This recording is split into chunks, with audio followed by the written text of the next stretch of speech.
Yeah! Hi, my name is Felicitas and today I'm going to show you how to make Schnitzel.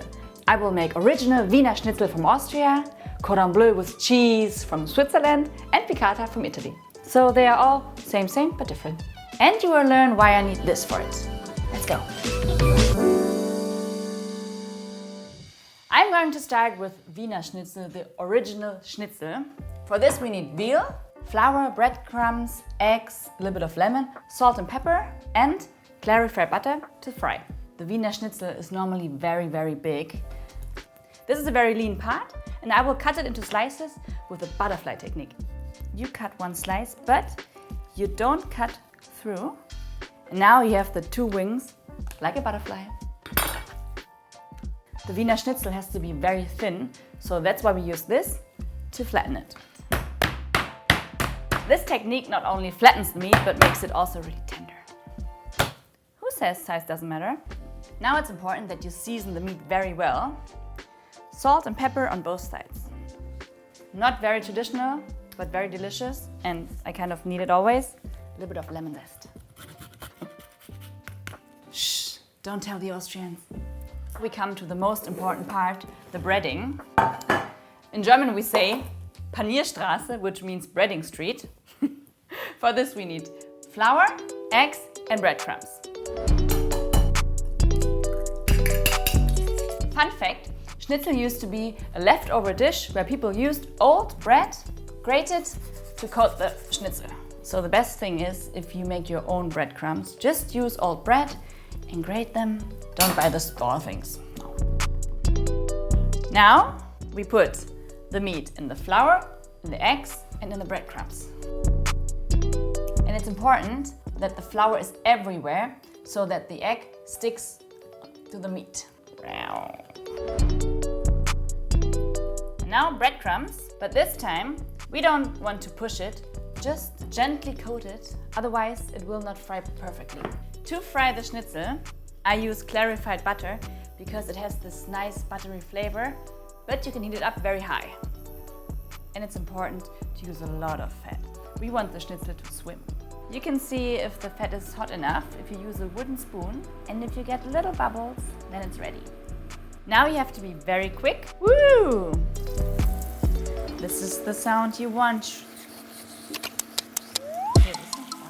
Don't forget to move around the pan because we want the really nice bubbles. The Schnitzel has to be like a soufflé, you know? Time to flip it! Woo!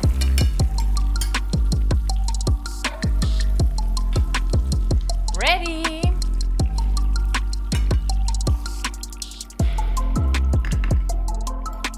The Austrians love their Schnitzel with a little bit of potato salad. I made mine with fresh cucumber. I love the crunchiness. To garnish, we need lemon, anchovy and capers.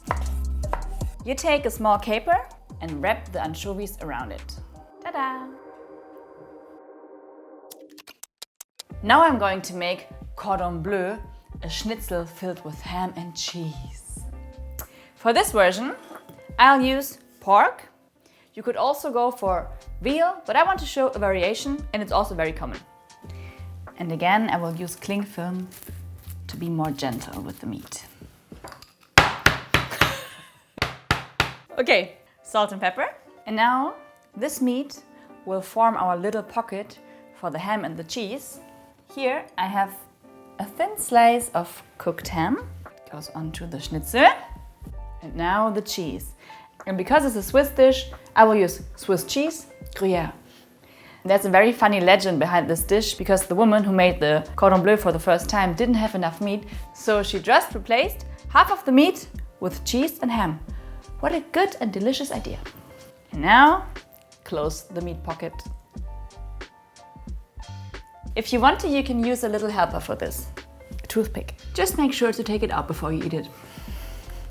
The same as with the Wiener Schnitzel, we need a breading.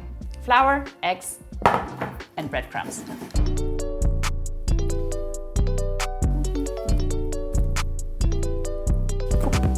This cheesy surprise is ready to be fried.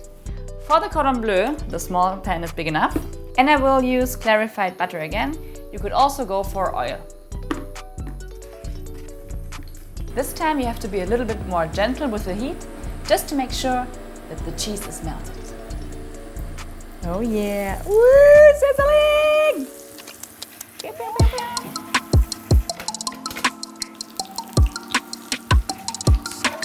Oh yeah! Don't push it too hard because the cheese has to stay inside. We want it on the plate and not on the pan. Ready, steady, go! Oh yeah, look at this! Time to plate the delicious Cordon Bleu. Vegetables of your choice. I love broccoli. And of course, a little bit of lemon. Let's take a look inside.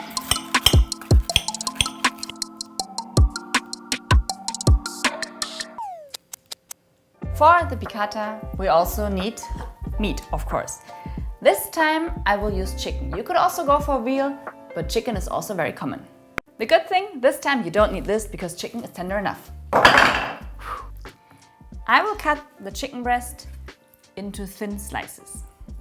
1, 2. Okay, as usual, salt and pepper. Flip, flip, flip. Piccata is a little bit different. We only use flour, no eggs, no breadcrumbs this time. The flour gives the meat a nice consistency. Also, it thickens the sauce a little bit, because this time we will have a sauce. Because we are in Italy, I will use olive oil to fry. You could also go for clarified butter, of course. You know what? I will use this again. But this time only to smash the garlic. And it's okay to leave the skin on because we will not eat it anyways. Only for the flavor.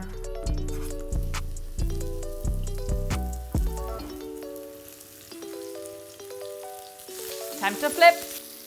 Ooh, yeah, yeah. So now I will park the meat.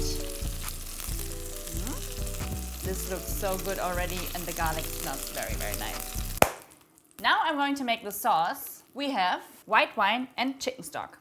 Woo! And now you have to reduce it a little bit. Cook it down. Now we add the flavor, lemon juice and the capers. I love capers because they add acidity and a fancy saltiness. Now the secret ingredient, butter. We use it to emulsify the sauce and to thicken it a little bit, and of course for flavor. Come closer, have a look at the creamy sauce. Now, the schnitzel go back in. We add a little bit of salt and pepper, and then time to plate. Little slices of lemon for decoration, and a little bit of parsley.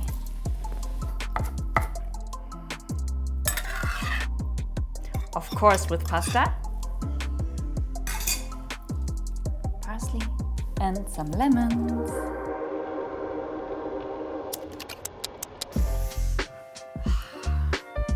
Wow! Now I have 3 schnitzel, all different, but all beautiful. I will start with the original, the Austrian one, Wiener Schnitzel. I can definitely taste why this schnitzel is known all over the world. It's light, crunchy, fluffy, and I like the veal because it's very, very soft and tender. Let's see what Switzerland has to offer. Cordon Bleu.